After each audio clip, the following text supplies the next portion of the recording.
14세기 유럽은 겉으로는 번성한 것처럼 보였지만 속은 이미 마른 장작처럼 바싹 말라 있었습니다.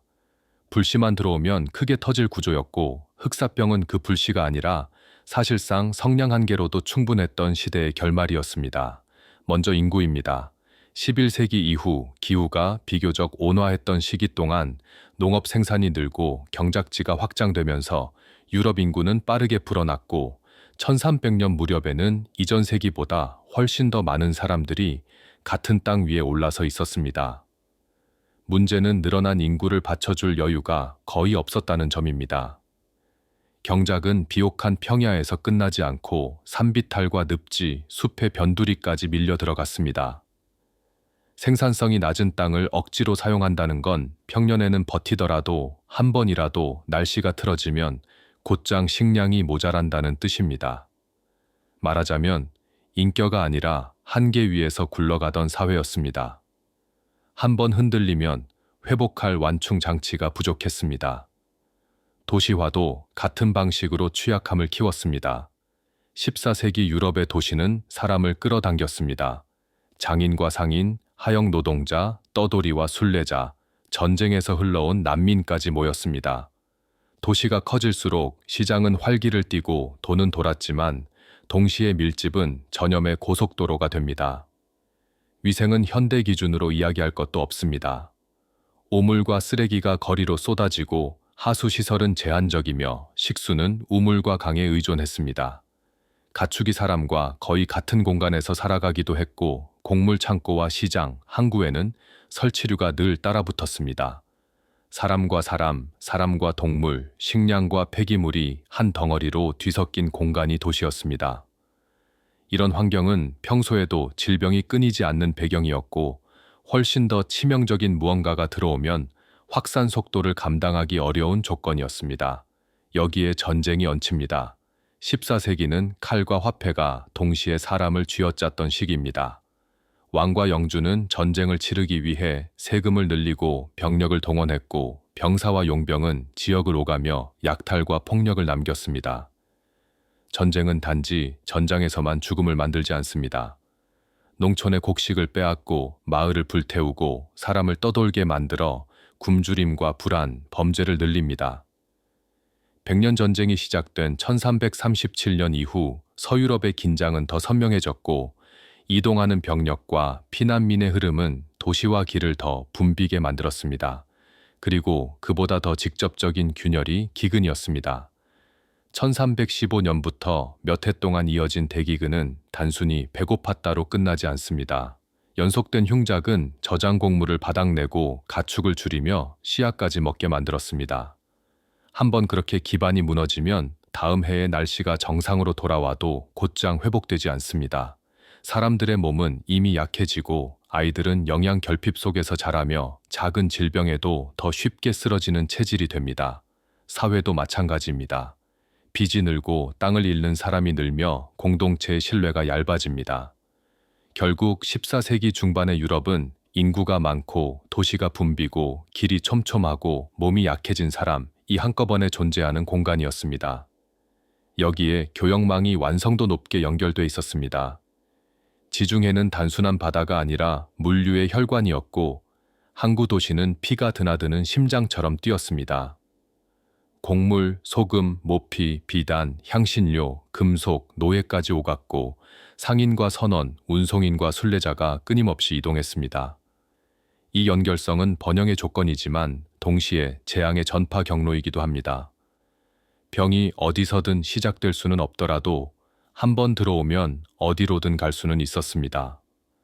특히 항구와 시장은 사람의 밀도가 높고 물건의 회전이 빠른 곳이라 전염이 자리를 잡는 순간 이미 도시 전체가 같은 숨을 쉬는 상태가 됩니다. 더구나 당시의 행정과 의료는 이런 급격한 확산을 전제로 설계되어 있지 않았습니다. 도시가 전염을 통제하는 규칙을 만들기 이전이었고 사람들은 병의 원인을 정확히 몰랐습니다. 그러니 대응은 늘 한 박자 늦습니다. 소문이 먼저 퍼지고 공포가 먼저 움직이고 그 다음에야 문이 닫힙니다. 그리고 문이 닫힐 때쯤이면 이미 누군가는 빠져나갔고 누군가는 들어왔습니다. 이런 조건들을 한 문장으로 묶으면 이렇습니다. 14세기 유럽은 인구가 한계까지 올라가 있었고 도시와 길이 빽빽하게 연결돼 있었으며 기근과 전쟁이 사람들의 몸과 사회의 여유를 깎아놓은 상태였습니다.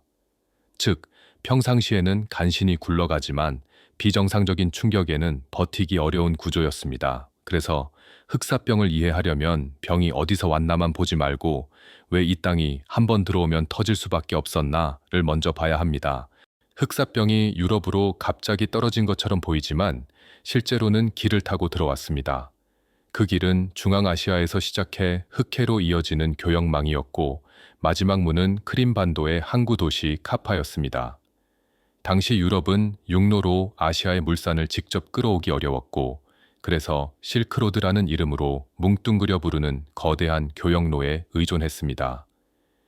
비단과 향신료, 모피와 금속, 곡물과 노예까지 여러 물자가 이동했는데 그 이동을 가능하게 한 건 사람과 동물의 행렬이었습니다. 상인, 짐꾼, 마부, 경비병, 통역, 여행자들이 한 덩어리로 움직였고 말과 낙타, 그리고 무엇보다 곡물 자루와 천꾸러미가 오갔습니다. 전염병 입장에서 이건 완벽한 운송수단입니다. 병이 실린 건 한 사람일 수도 있지만 더 무서운 건 한 번 실리면 여러 차례 중간 기착지를 거치며 다시 실리고 다시 실린다는 점이었습니다. 14세기 중반의 유라시아는 단절된 지역이 아니라 이미 연결된 세계였습니다. 이 길의 중간에 흑해가 있습니다. 흑해는 지중해로 바로 이어지는 관문이었고 그 주변은 여러 세력이 충돌하면서도 교역은 끊기지 않는 공간이었습니다. 특히 이탈리아의 상업 도시 국가들, 그 중에서도 제노바는 흑해 일대에 상업 거점을 확보했고 카파는 그 대표적인 항구였습니다. 카파는 단순한 도시가 아니라 창고이자 환승장 같은 곳이었습니다. 내륙에서 내려온 물건이 쌓이고 서쪽에서 온 배가 다시 그것을 실어 나르는 구조입니다. 사람이 몰리고 물건이 몰리고 돈이 몰리는 곳은 늘 위험합니다.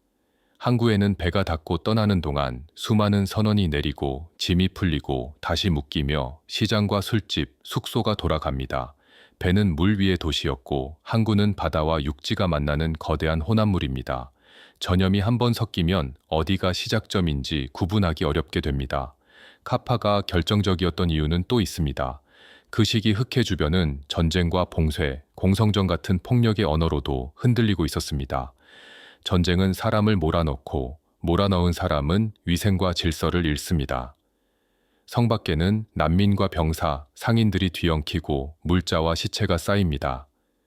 공성전은 도시를 가두어 버리지만 동시에 도시 안을 더 밀집시키는 방식으로 재앙을 키웁니다. 먹을 것은 부족해지고 물은 더 오염되며 공포는 과장이 아니라 생존 기술이 됩니다. 그리고 이런 조건에서는 이상한 죽음이 나타나도 즉시 정확히 분류되지 않습니다. 누군가는 전쟁 탓이라 하고 누군가는 굶주림 탓이라 하고 누군가는 신의 벌이라고 말합니다. 하지만 결과는 하나입니다. 도시와 항구는 사람을 잃기 시작합니다. 여기서 중요한 건 그 다음 단계가 너무 쉽다는 점입니다. 카파에서 배가 떠나면 그 배는 지중해로 들어갑니다. 지중해의 항로는 당시 세계에서 가장 바쁜 고속도로 중 하나였고 이탈리아의 여러 항구 도시는 서로 경쟁하면서도 촘촘히 연결되어 있었습니다. 배는 곡물과 직물, 금속과 향신료를 싣고 돌아왔고 선원과 상인은 그 물건의 일부였습니다. 항구에서 선원이 내려 시장과 숙소로 흩어지고 짐이 창고로 들어가고 다시 다른 배와 수레에 실려 내륙으로 퍼집니다. 병이 항구에서 시작한다는 말은 결국 항구가 길을 만든다는 뜻입니다. 한 도시에서 잡히지 않으면 다음 도시에 옮겨 붙고 그 다음 도시에서 또 번집니다. 지중해의 도시들은 부유했지만 동시에 서로를 닮아 있었습니다. 인구 밀집, 좁은 골목, 오물 처리의 한계, 항구 노동자의 집단 생활, 그리고 외부에서 유입되는 사람과 물건, 흑사병이 가장 좋아할 만한 조건이 비슷한 형태로 연속해서 놓여 있었습니다. 초기 확산의 정황이 무서운 이유는 속도입니다. 그 시대 사람들은 병의 원인을 몰랐고 특히 어디서 왔는지를 특정하는 데 시간이 걸렸습니다. 항구에서 누군가 아프기 시작해도 처음에는 흔한 열병이나 장염 정도로 여길 수 있습니다. 하지만 죽는 속도가 달랐습니다. 며칠 사이에 사람이 연달아 쓰러지고 한 집이 텅 비고 장례가 따라 붙습니다. 항구 도시에서는 더 빨랐습니다. 하루에도 수백 명이 들고 나는 곳에서 감염이 붙으면 그날 저녁 술집과 숙소, 시장에서 다시 섞입니다. 여기에 당시의 관습이 겹칩니다. 환자를 가족이 돌보고 이웃이 문병을 가고 사제가 와서 의식을 치르고 장례가 모여 진행됩니다. 사랑과 의무의 행동이 그대로 전염의 통로가 됩니다. 그리고 도망도 전파가 됩니다. 누군가는 도시를 떠나 시골로 숨고 누군가는 다른 도시로 친척을 찾아갑니다. 그 이동이 곧 새로운 불씨가 됩니다. 한 항구에서 시작된 불이 바다를 건너 다른 항구로 옮겨 붙는 순간 이제는 한 지역의 재앙이 아니라 지중해 전체의 문제로 바뀝니다. 이 장면을 더 현실적으로 만들면 이렇습니다. 카파 같은 환승 항구에서 출발한 배가 지중해의 큰 항구에 도착합니다. 배에서 내린 사람들 중 누군가는 이미 몸이 좋지 않습니다. 선원은 일을 해야 해서 내리고 상인은 거래를 해야 해서 움직이고 항구 노동자는 짐을 옮기며 땀을 흘립니다. 그들은 바람과 바다 냄새가 문제라고 생각할 수도 있고 전쟁에서 온 나쁜 기운이 문제라고 생각할 수도 있습니다. 하지만 며칠 뒤 갑자기 죽음이 늘어납니다. 한 구역이 먼저 무너지고 곧바로 다음 구역으로 번집니다. 도시가 이걸 막으려면 움직임을 멈춰야 하는데 그 시대의 도시는 움직임으로 먹고 삽니다. 항구를 닫는 순간 곡물이 끊기고 물가가 오르고 불만이 폭발합니다. 그래서 결정은 늘 늦고 늦은 결정은 늘 더 큰 대가를 부릅니다.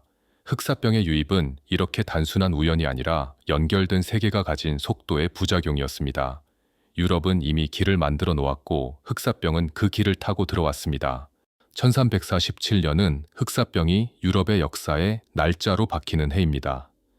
그해 가을 지중해의 항구들에서 먼저 이상한 소문이 돌기 시작합니다. 배가 들어왔고 배에서 내린 사람들이 멀쩡히 걷다가도 갑자기 고열에 시달리고 며칠 안에 숨이 끊긴다는 이야기였습니다. 시작점으로 자주 언급되는 곳은 시칠리아의 메시나입니다. 1347년 10월 무렵 동쪽에서 온 배들이 항구에 들어왔고 도시가 배를 돌려보냈다는 전승이 남아있지만 이미 늦었습니다. 항구는 완전히 닫히기 전에 한 번만 열려도 충분히 전염이 번질 수 있는 구조였고 메시나는 그 한 번을 막지 못한 셈이었습니다. 이후 병은 단지 섬에 머물지 않습니다. 시칠리아는 지중해의 한가운데 있고 선박과 사람의 흐름이 끊기지 않습니다. 그래서 곧바로 이탈리아 본토로 이어집니다. 제노바와 베네치아 같은 상업 도시, 피사와 나폴리 같은 항구와 내륙을 잇는 도시들이 다음 무대가 됩니다. 1348년 초가 되면 이탈리아는 이미 여러 도시에서 동시에 죽음이 늘어나는 국면에 들어갑니다. 기록을 보면 도시의 장터가 멈추고 공증인 문서가 급증하고 유언과 상속이 폭발적으로 늘어납니다. 단순히 사람이 죽는 것이 아니라 도시 기능이 일괄 정지되는 경험이었기 때문입니다. 피렌체의 사례가 상징적으로 자주 언급되는 이유도 여기 있습니다. 그곳은 예술과 상업이 활발한 부유한 도시였지만 전염이 시작되자 질서의 겉껍질이 빠르게 벗겨집니다. 누군가는 가족을 버리고 도망쳤고 누군가는 반대로 마지막까지 돌보다 함께 쓰러졌습니다. 상류층은 별장으로 빠지고 남은 도시는 노동과 장례를 감당할 인력이 부족해집니다. 도시가 먼저 무너지고 사람이 그 다음에 죽는다는 느낌이 이 시기에 강하게 남습니다. 이탈리아에서 끝났다면 흑사병은 지역 재앙으로 남았을지도 모릅니다. 하지만 1348년 봄과 여름, 병은 프랑스와 이베리아로 번집니다. 지중해 서부의 관문인 마르세유가 큰 거점이 됩니다. 항구를 통해 들어온 불씨가 론강을 타고 내륙으로 올라가면서 아빈용 같은 도시도 타격을 받습니다. 당시 아빈용은 교황청이 머물던 중심지였고 그래서 기록이 많이 남아 있습니다. 종교의 중심에서조차 사람이 무더기로 죽는 장면은 유럽 전역에 강한 충격을 줍니다. 프랑스는 이미 전쟁과 세금 부담, 흉작과 긴장이 누적된 상태였고 전염은 그 위에 폭발을 얹습니다. 스페인도 마찬가지입니다. 바르셀로나 같은 항구를 통해 들어온 전염이 내륙으로 번지고 도시 간 교역로가 곧 감염로로 바뀝니다. 이 시기 흑사병의 확산 속도를 설명할 때 중요한 건 어느 한 줄기가 아니라 여러 줄기가 동시에 타고 들어왔다는 점입니다. 지중해를 따라 여러 항구가 함께 무너졌고 그 항구들이 각각 내륙을 향해 병을 밀어넣습니다. 그래서 유럽은 짧은 시간 안에 다발성 화재처럼 타오릅니다. 1348년 여름부터 1349년은 북쪽의 차례입니다. 영국은 1348년에 남부 해안에서 시작해 1349년에 런던 같은 대도시로 번졌다고 알려져 있습니다. 섬나라라는 지리적 보호막이 있을 것 같지만 당시 영국도 바다로 먹고 사는 나라였고 항구의 밀집과 내륙의 이동이 전염을 돕습니다. 런던처럼 인구가 몰린 도시는 특히 치명적이었습니다. 좁은 주거, 오염된 물, 사람과 사람이 부딪히는 시장, 그리고 장래의 집중이 한꺼번에 겹치면서 사망이 폭증합니다. 이때부터 유럽 인구의 3분의 1에서 절반 같은 표현이 등장할 정도로 충격이 커집니다. 지역마다 차이는 있었지만 많은 곳에서 공동체의 구성 자체가 무너질 만큼 사람이 사라졌습니다. 어떤 마을은 살아남은 사람이 너무 적어 밭을 갈지 못했고 어떤 도시는 성벽은 남았는데 거리만 텅 비었다는 기록이 남습니다. 중요한 건 숫자만이 아닙니다. 첫 물결의 공포가 유럽인의 시간 감각을 바꿉니다. 봄, 여름, 겨울 같은 계절의 반복이 아니라 다음 도시가 언제 무너질지가 달력의 중심이 됩니다. 1347년부터 1349년까지의 첫 대유행은 그래서 단순한 전염 사건이 아니라 유럽이 스스로를 바라보는 방식이 뒤집히는 경험이었습니다. 사람들은 병이 어디에서 왔는지보다 내 집이 언제까지 안전한지에 매달렸고 도시는 돈과 신앙과 법을 동원해 무너지는 시간을 조금이라도 늦추려 했습니다. 그리고 이 첫 물결의 기억이 이후 수십 년 동안 흑사병은 끝나지 않는다는 공포의 기준점으로 남게 됩니다. 흑사병이 무서웠던 이유는 많이 죽었기 때문만이 아닙니다. 사람들의 감각으로는 병이 너무 빨리 사람을 데려갔기 때문입니다. 아침에 멀쩡하던 사람이 저녁이면 열이 오르고 다음 날에는 정신이 흐려지고 며칠 안에 시신이 된다는 장면이 반복됩니다. 그래서 당시 사람들은 원인을 몰랐어도 결론은 똑같이 내립니다. 이건 보통 병이 아니다. 이 속도는 인간의 힘으로 붙잡기 어렵다. 오늘날 우리는 이 전염병을 하나의 이름으로 부르지만 실제로는 여러 얼굴로 나타났습니다. 같은 시기에 같은 도시에서 서로 다른 방식으로 사람이 죽었습니다. 그래서 공포는 더 커졌습니다. 누군가는 피부가 검게 변했다고 말하고 누군가는 숨이 막혀 죽었다고 말하고 누군가는 겨드랑이와 사타구니에 커다란 혹이 생겼다고 말합니다. 그 모든 증상이 흑사병의 스펙트럼 안에 있었습니다. 가장 널리 알려진 모습이 선페스트입니다. 이 형태에서는 고열과 오한이 먼저 오고 이어서 림프절이 부어오릅니다. 사람들이 혹으로 기억한 것은 바로 이 부은 림프절입니다. 겨드랑이, 목, 사타구니처럼 림프가 모이는 곳에 단단하고 아픈 덩어리가 생기고 시간이 지나면 고름이 차거나 피부가 검붉게 변합니다. 그 혹은 단지 증상이 아니라 사람들 눈에는 사형 선고처럼 보였습니다. 혹이 보이면 며칠 안에 죽는 사람이 많았기 때문입니다. 어떤 기록에는 사람들이 그 혹을 칼로 째서 고름을 빼면 살 수 있을 거라 믿었다고도 나옵니다. 하지만 당시에는 세균도 감염의 기전도 몰랐고 상처를 내는 행위는 오히려 위험을 키울 수 있었습니다. 그래도 절박함은 사람을 움직입니다. 병을 눈으로 확인할 수 있는 표식이 생기면 사람은 그것을 어떻게든 조작하고 싶어집니다. 살기 위해서요. 또 다른 얼굴은 폐혈증형입니다. 이 경우는 더 잔혹하게 보입니다. 피부 곳곳에 검푸른 반점이 나타나고 출혈과 쇼크가 빠르게 진행됩니다. 흑사병이라는 이름이 떠오르는 것도 이 이미지 때문입니다.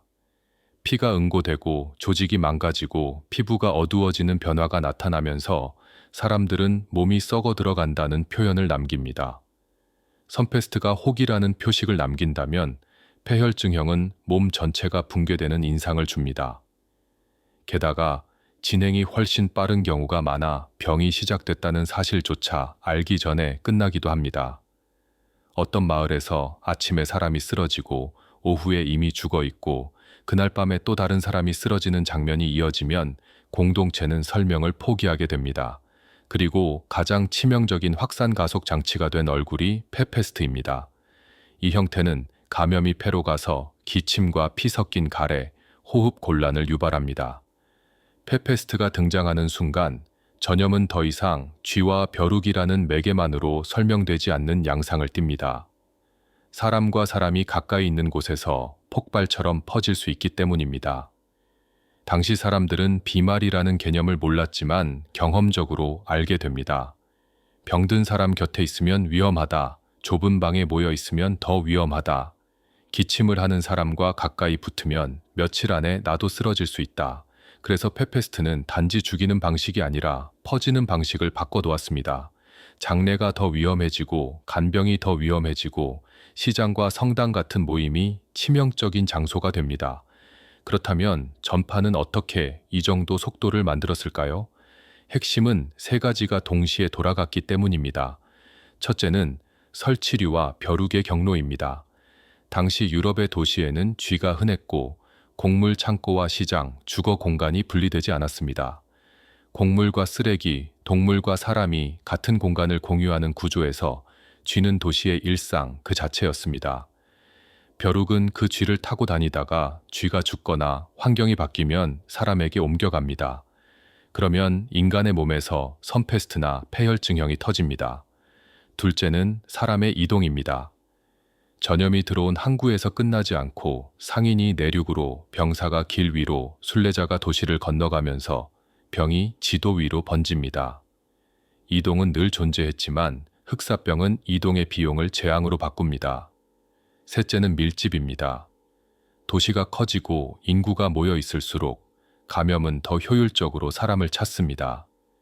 집이 좁고 물이 오염되고 위생이 나쁘고 환기가 어렵고 공동생활이 많을수록 한 번 들어온 병은 멈추기 어렵습니다.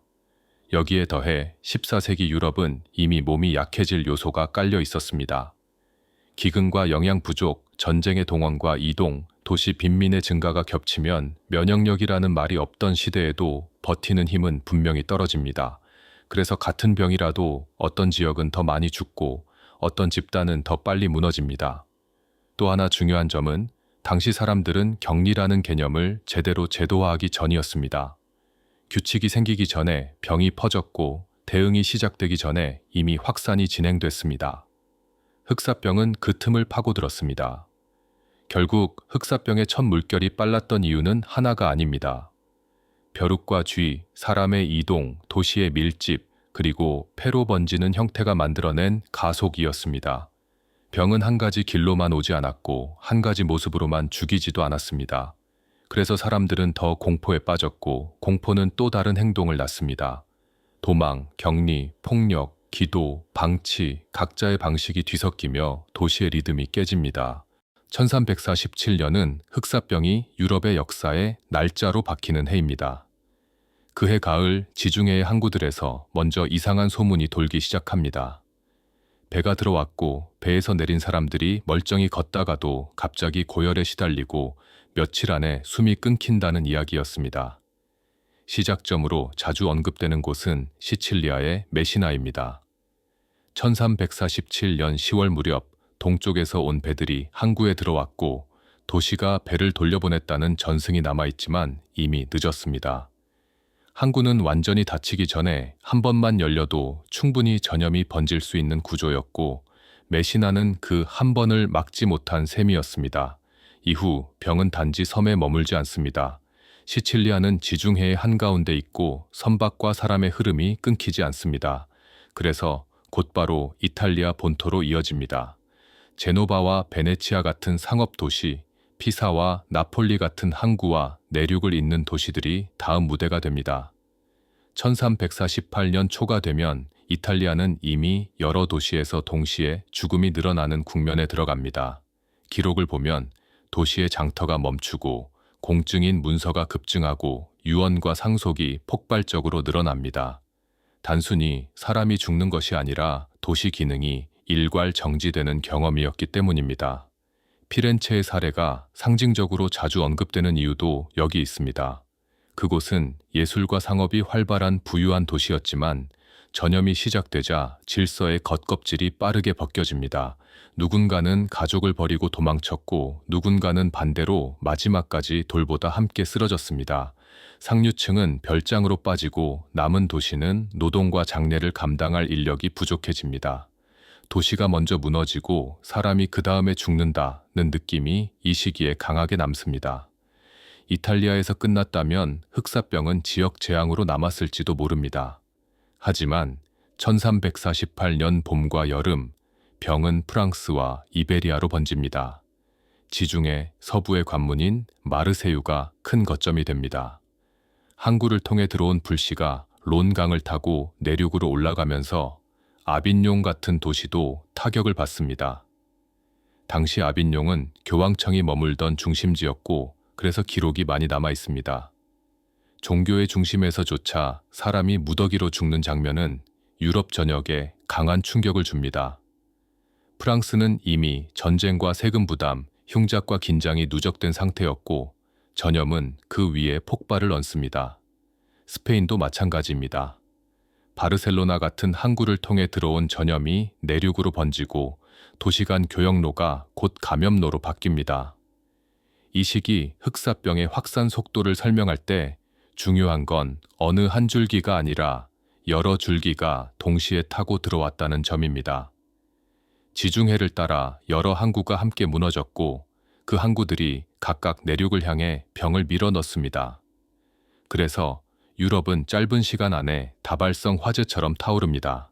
1348년 여름부터 1349년은 북쪽의 차례입니다. 영국은 1348년에 남부 해안에서 시작해 1349년에 런던 같은 대도시로 번졌다고 알려져 있습니다. 섬나라라는 지리적 보호막이 있을 것 같지만 당시 영국도 바다로 먹고 사는 나라였고 항구의 밀집과 내륙의 이동이 전염을 돕습니다. 런던처럼 인구가 몰린 도시는 특히 치명적이었습니다.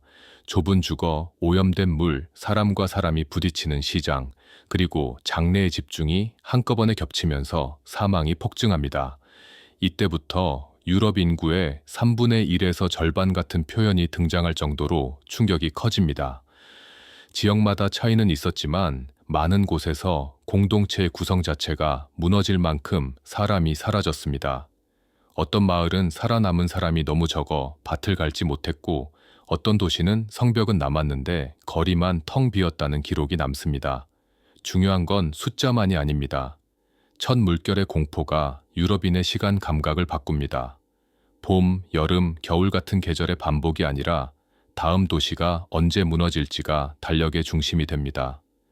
1347년부터 1349년까지의 첫 대유행은 그래서 단순한 전염 사건이 아니라 유럽이 스스로를 바라보는 방식이 뒤집히는 경험이었습니다. 사람들은 병이 어디에서 왔는지보다 내 집이 언제까지 안전한지에 매달렸고 도시는 돈과 신앙과 법을 동원해 무너지는 시간을 조금이라도 늦추려 했습니다. 그리고 이 첫 물결의 기억이 이후 수십 년 동안 흑사병은 끝나지 않는다는 공포의 기준점으로 남게 됩니다. 흑사병이 도시를 무너뜨리는 방식은 단순히 사람이 많이 죽는다는 뜻이 아니었습니다. 도시는 사람의 숫자로만 돌아가지 않습니다. 빵을 굽는 사람, 물을 나르는 사람, 시신을 치우는 사람, 시장을 여는 사람, 문을 지키는 사람, 세금을 걷는 사람, 기록을 남기는 사람, 이 기능들이 하루만 멈춰도 흔들리고 며칠만 꼬여도 붕괴합니다. 흑사병은 바로 그 기능을 정교하게 끊어냈습니다. 먼저 멈춘 건 돌봄입니다.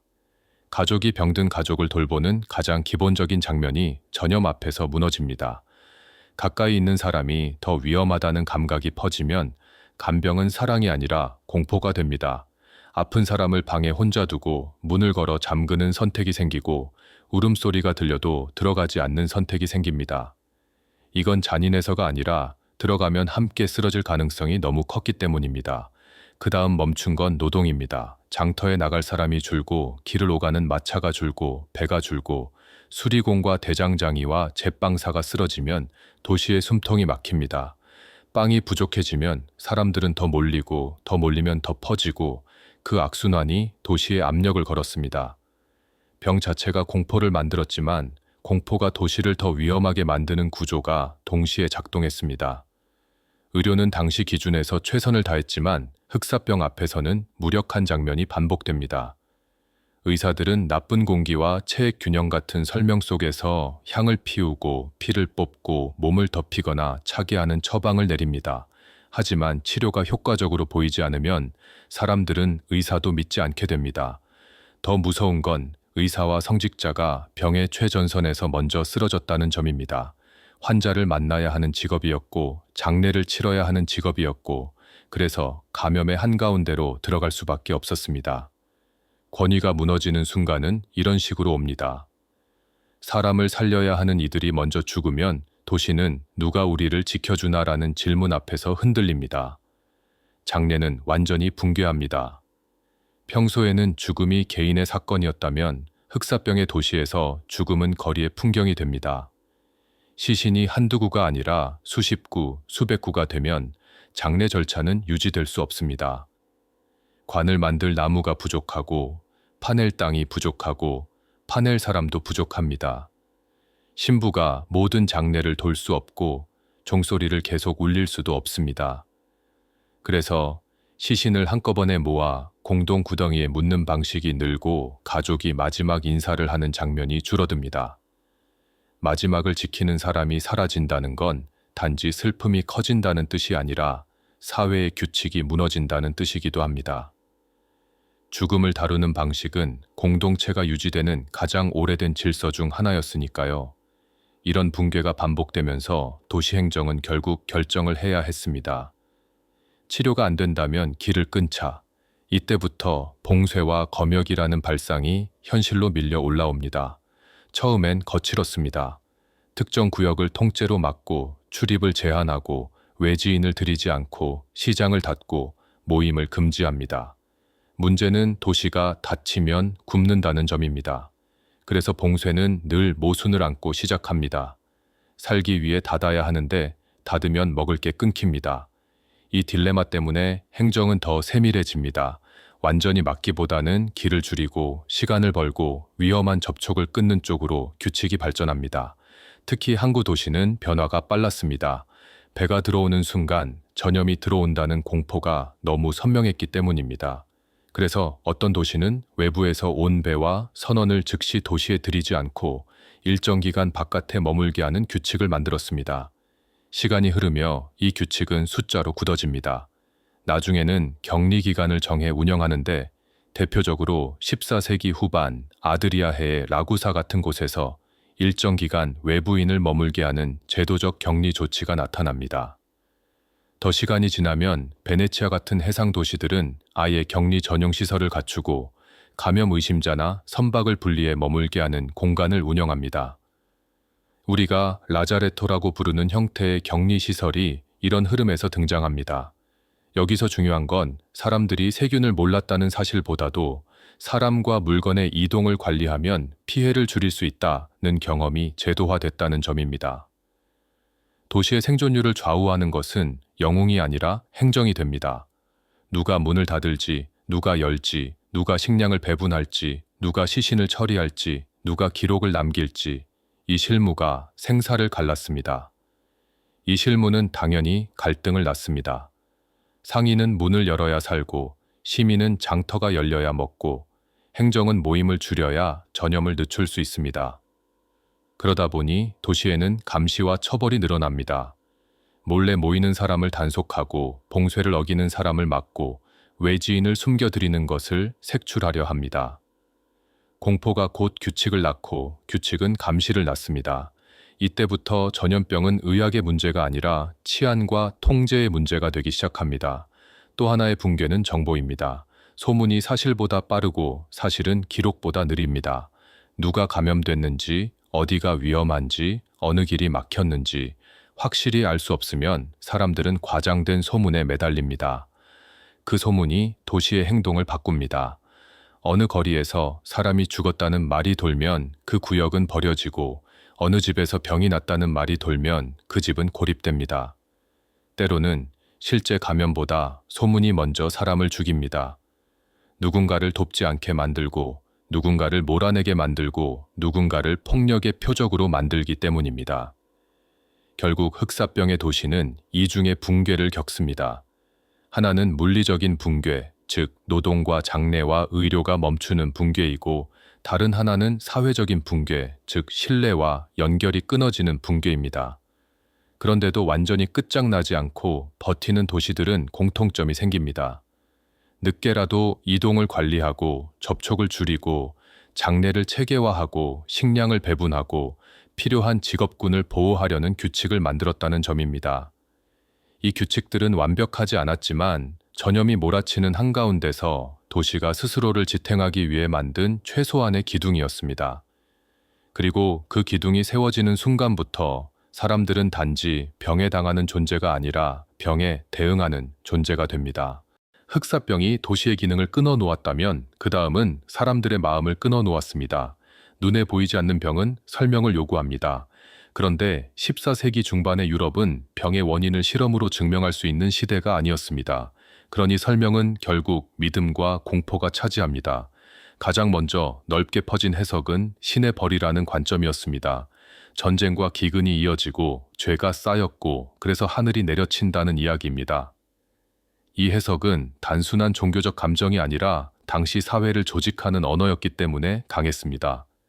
사람들은 미사를 늘리고 성인을 찾고 기부를 하고 순례를 결심합니다.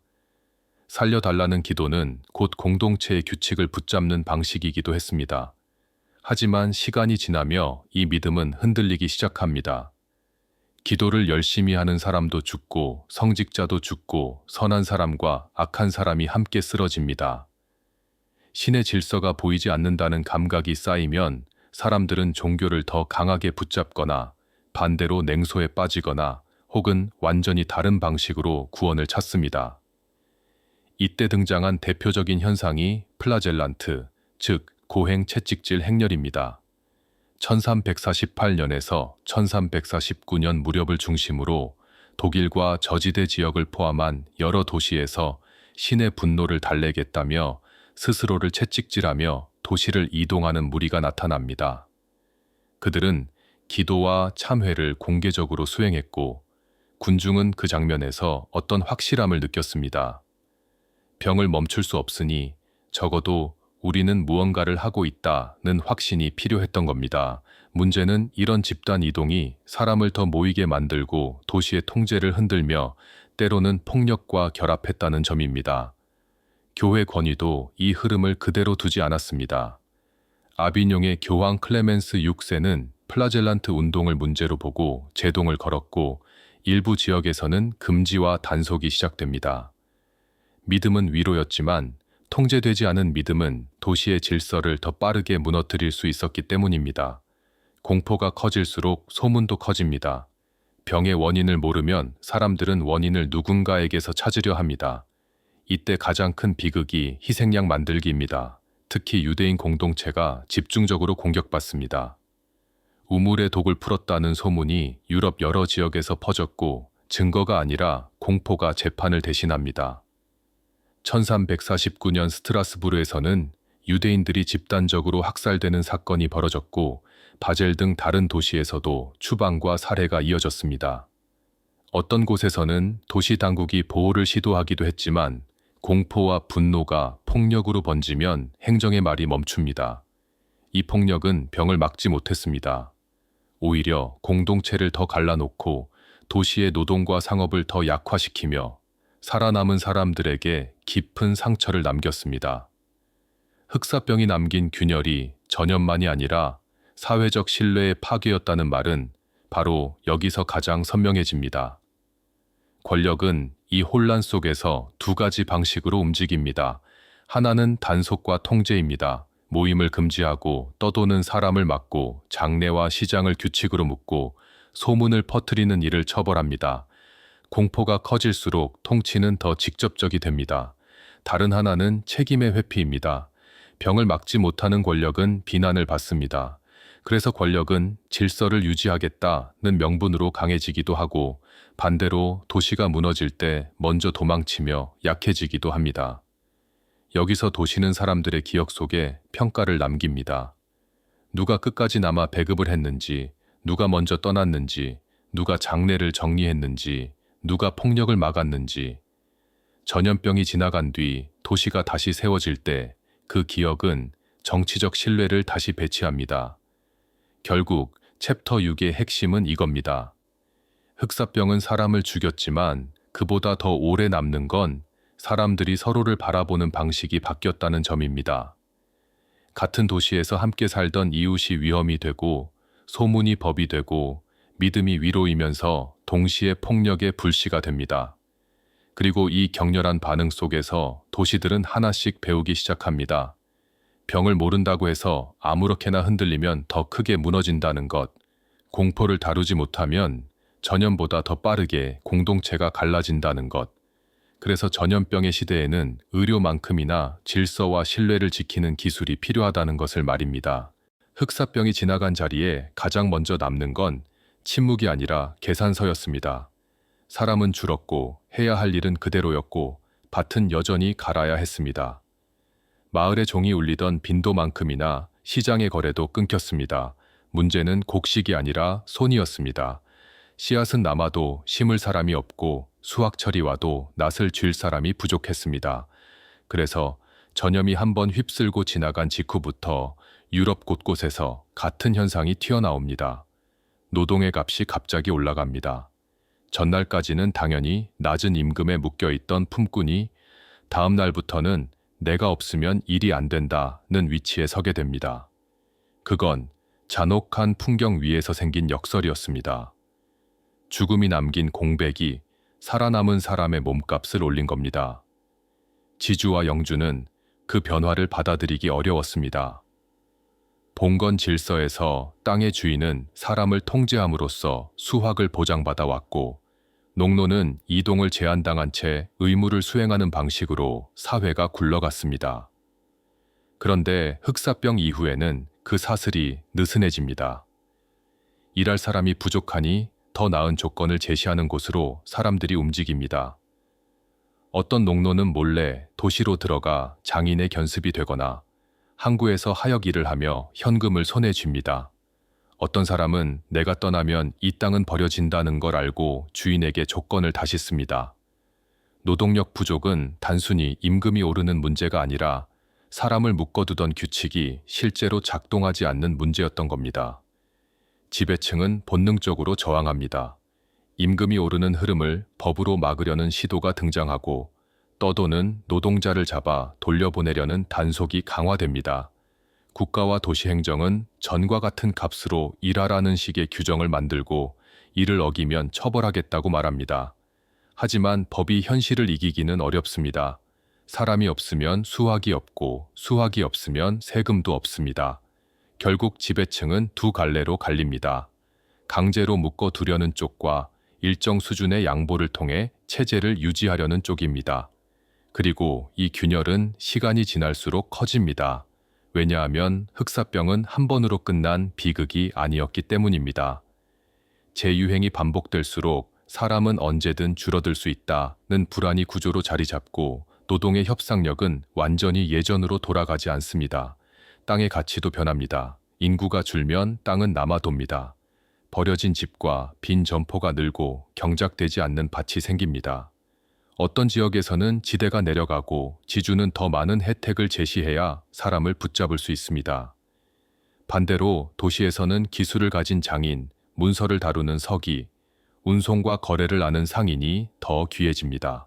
즉, 땅만으로 권위를 세우던 시대에서 기술과 현금 흐름이 권력의 일부가 되는 방향으로 기울기 시작합니다. 이 변화는 계층의 감각까지 바꿉니다. 이전에는 태어난 신분이 삶의 대부분을 결정했다면 이제는 빈자라도 살아남아 기술을 익히고 이동하면 더 나은 조건을 얻을 수 있다는 경험이 생깁니다. 물론 모두가 위로 올라간 건 아닙니다. 오히려 격차는 다른 형태로 굳어지기도 합니다.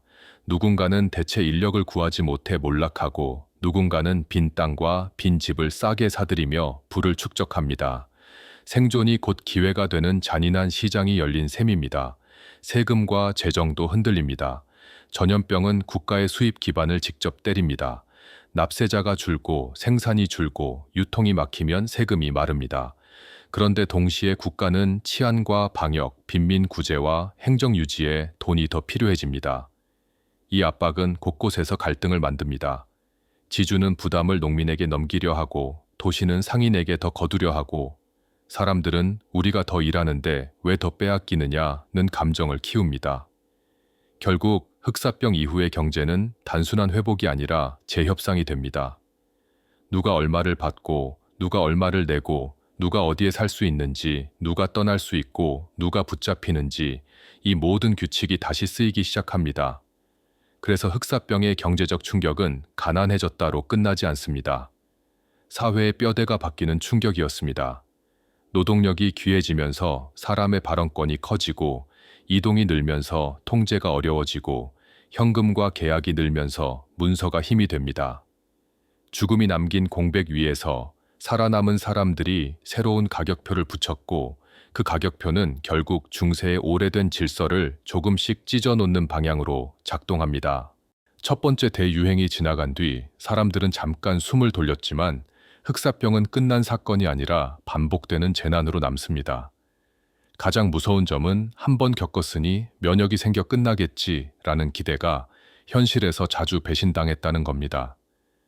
1347년부터 1351년 무렵까지의 대유행이 유럽 전역을 뒤흔든 뒤 1361년에서 1362년 사이에 다시 큰 재유행이 찾아오는데 이 두 번째 파도는 컨템퍼러리스가 아이들의 역병이라고 부르기도 했습니다. 첫 물결에서 성인이 많이 죽고 살아남은 이들이 어느 정도 면역을 가졌을 가능성이 거론되는 반면 이후 태어난 세대나 첫 유행 때 상대적으로 덜 노출된 이들이 다시 취약해졌기 때문입니다. 여기서 중요한 건 중세인이 면역학을 알았다는 게 아니라 이번엔 젊은 층이 유난히 많이 쓰러진다 같은 관찰이 기록으로 남을 정도로 반복이 뚜렷했다는 사실입니다. 전염이 끝났다는 말은 그 순간의 희망에 불과했고 몇 년 뒤 같은 종소리와 같은 장래의 붕괴가 되풀이됐습니다. 이후의 재유행은 거의 주기처럼 나타납니다. 14세기 후반과 15세기를 지나면서도 유럽의 도시들은 몇 년 강역으로 역병이 돌아오는 게 정상인 상태로 들어갑니다. 어떤 곳은 1370년대, 1380년대, 1390년대에 연속적인 파동을 겪었다는 기록이 있고 지역에 따라 강역과 피해 규모는 달랐습니다.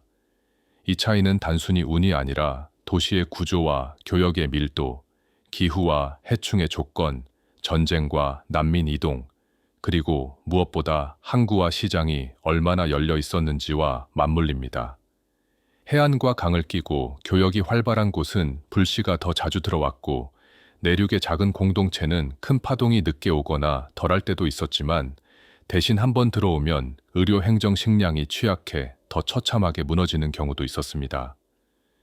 지역별 차이라는 말은 같은 병이 아니라는 뜻이 아니라 같은 병이 들어왔을 때 도시가 버틸 수 있는 시간과 대응의 속도가 달랐다는 뜻에 가깝습니다.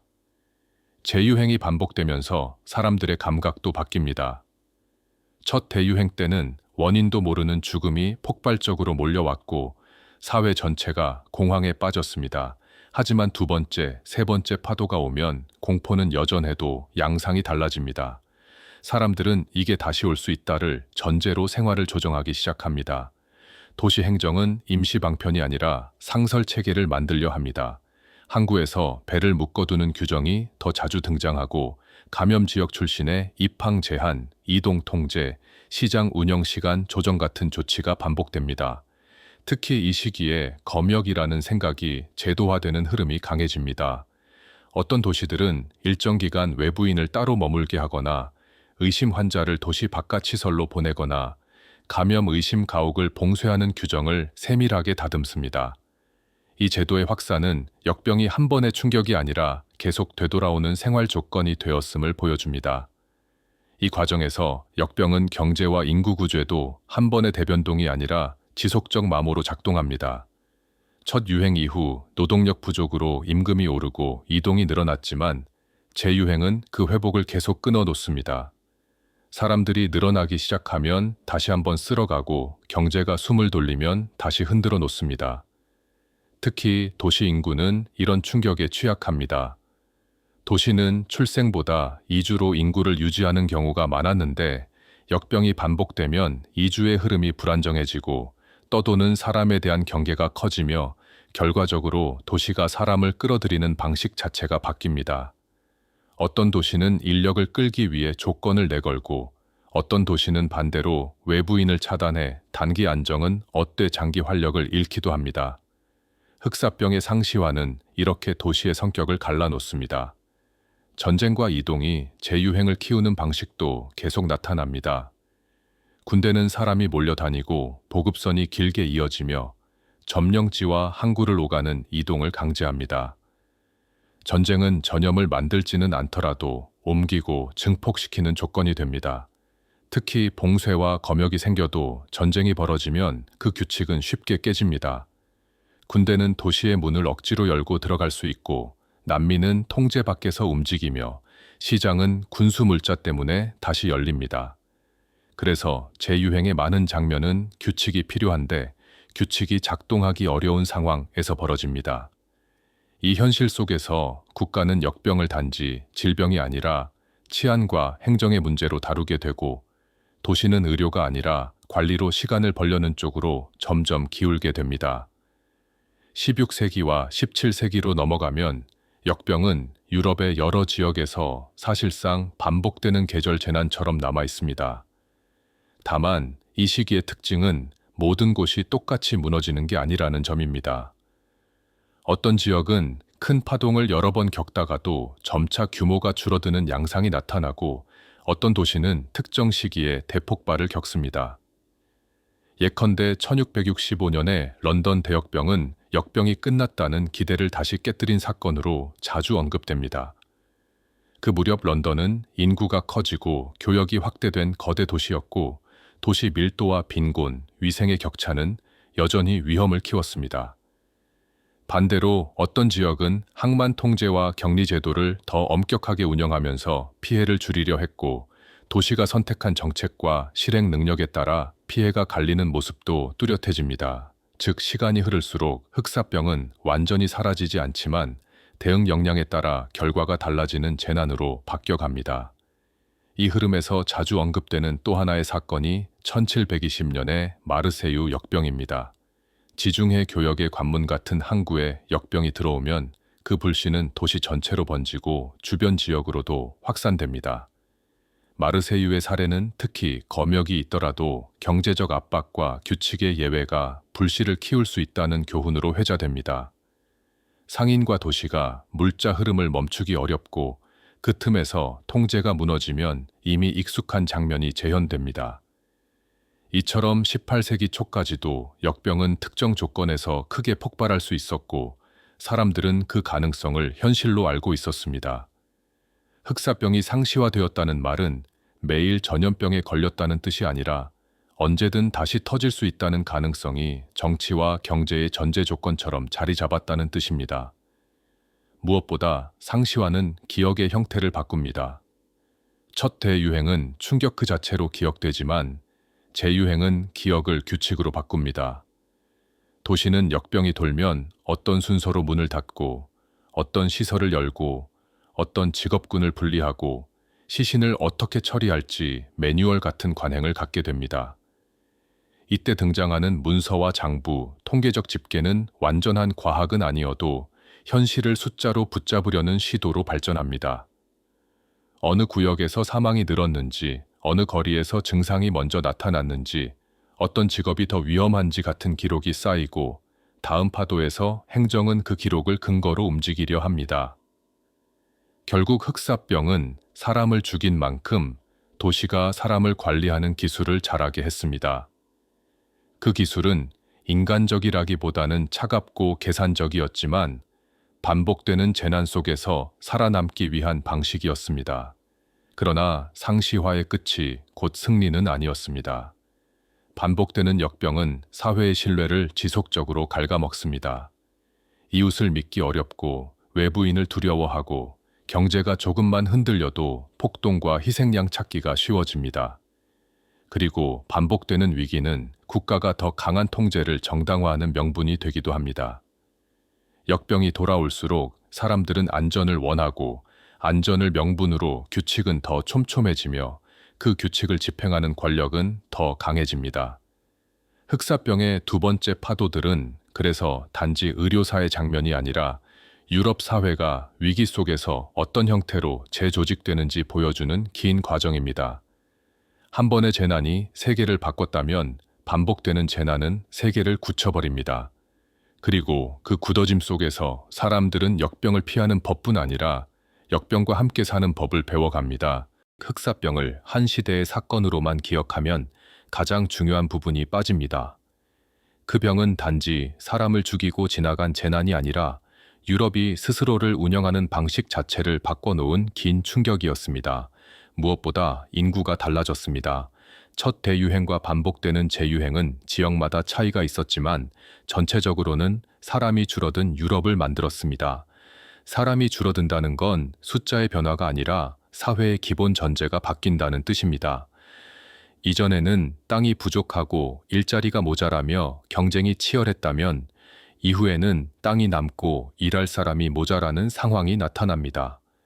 이 변화는 농촌의 밭에서부터 도시의 공방까지 동시에 충격을 줍니다. 농촌에서는 경작지가 비고 임대료를 내던 사람이 사라지며 영주들은 이전처럼 사람을 묶어두기 어려워집니다. 도시는 인구가 줄어 빈집이 늘고 상점이 닫히고 어떤 구역은 기능을 잃습니다. 그러나 역설적으로 시간이 지나면 이 빈자리를 두고 새로운 이동이 시작됩니다.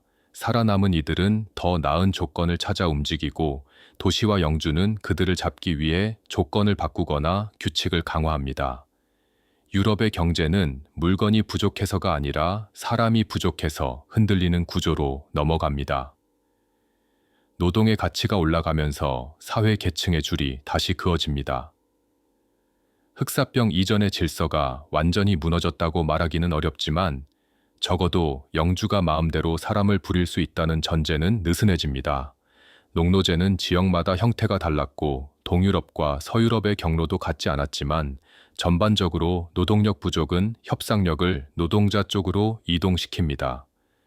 임금이 오르고 더 좋은 조건을 찾아 이동하는 사람이 늘며 장인과 일꾼이 귀해집니다. 권력은 이를 억제하려고 법을 만들고 임금을 묶으려 하지만 현실은 완전히 통제되지 않습니다. 사회는 그 사이에서 균열을 겪습니다. 세금과 지대, 부역을 둘러싼 갈등이 커지고 곳곳에서 불만이 폭발합니다. 이 흐름은 단지 경제 문제가 아니라 사람이 누구의 것인가 라는 질문을 사회 전체로 끌어올립니다. 도시의 구조도 바뀝니다. 흑사병은 도시가 얼마나 취약한지 보여줬고 동시에 도시가 얼마나 빠르게 규칙을 만들 수 있는지도 보여줬습니다. 전염병이 상시화되면서 도시는 단순히 상인과 물건이 모이는 장소가 아니라 통제와 기록, 행정이 강해지는 장소가 됩니다. 길을 닫고 시장을 조정하고 항구에서 격리하고 의심 가옥을 봉쇄하는 방식은 결국 도시를 움직임을 관리하는 기계처럼 바꿔갑니다. 이때 생긴 감염 통제의 발상은 현대 공중보건과 완전히 동일하진 않지만 핵심은 이어집니다. 치료가 없으면 확산을 늦추고 확산을 늦추려면 이동을 관리해야 한다. 이 논리는 이후 수세기 동안 반복되는 전염병에서 계속 나타납니다. 흑사병은 과학을 주지 않았지만 행정의 논리를 남깁니다. 의료와 지식의 방향도 달라집니다. 중세의학은 세균을 몰랐고 체액설과 나쁜 공기 같은 설명이 지배했습니다. 그러나 흑사병은 설명보다 관찰을 강요했습니다. 어떤 상황에서 퍼지는지, 누가 먼저 쓰러지는지, 항구와 시장이 왜 위험한지 같은 감각이 쌓입니다. 이것은 당대의 곧장 과학혁명으로 이어지지는 않았지만 기록하고 분류하며 원인을 찾으려는 태도가 강화되는 토양이 됩니다. 도시에서 사망자를 집계하고 구역별로 피해를 적고 출입을 관리하는 문서들이 늘어납니다. 전염병이 올 때마다 누적되는 이 자료는 결국 이후 시대의 의학과 통계, 행정이 자랄 수 있는 기반이 됩니다. 그리고 무엇보다 의학이 전능하지 않다는 경험이 사람들의 시야를 넓힙니다.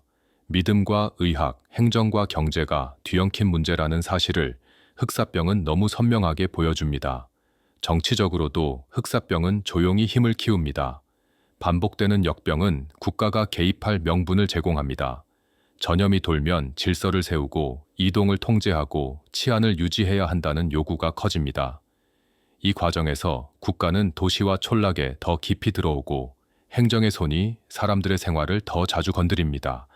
역병은 때때로 공포 속의 권력 강화로 이어집니다. 동시에 전쟁도 바뀝니다. 백년 전쟁 같은 장기 전쟁은 인구 감소와 재정 압박 속에서 동원 방식과 보급을 재조정해야 했고, 병은 군대와 민간의 경계를 흐립니다. 군대는 이동의 통로이자 병의 증폭기였고, 전쟁은 검역과 봉쇄를 무너뜨리는 힘이었습니다. 그래서 흑사병 이후의 정치사는 단지 왕과 귀족의 이야기라기보다 인구와 세금, 이동과 통제의 이야기로 점점 더 변합니다. 흑사병이 남긴 가장 어두운 유산 중 하나는 혐오와 희생양의 기억입니다. 전염은 설명이 어려울수록 표적을 만들어냅니다.